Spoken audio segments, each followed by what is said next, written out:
Освен отсуството на реални чекори за справување со кризата од пандемијата од COVID-19, се случува и вистински хаос со тестирањето на ново заразени.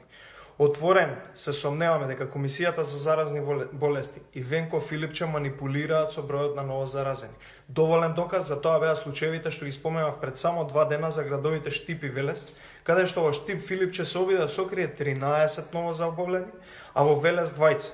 За ова говорат секојдневните различни бројки кои се лиферуваат токму од Министерството за здравство, како и филувањето на пикот, кој што се разблажува со тоа што ново заразените од еден ден се кажуваат низ повеќе денови. Но воедно се говори за интерна одлука, а тоа е оние кои се асимптоматични заразени, кои дошле во допир со заразени да не се тестираат.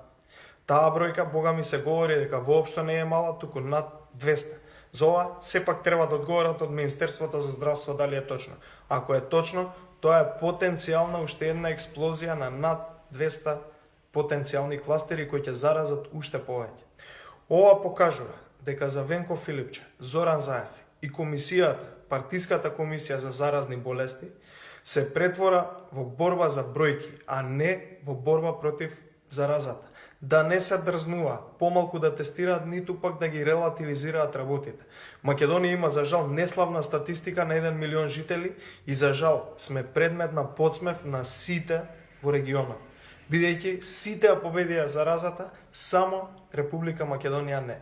За жал, тоа е заради неспособната влада. Граѓаните се исплашени и со право. Треба сериозен пристап во оваа борба, но за жал имаме несериозна влада и тоа граѓаните го плаќаат со своето здравје и со своите животи.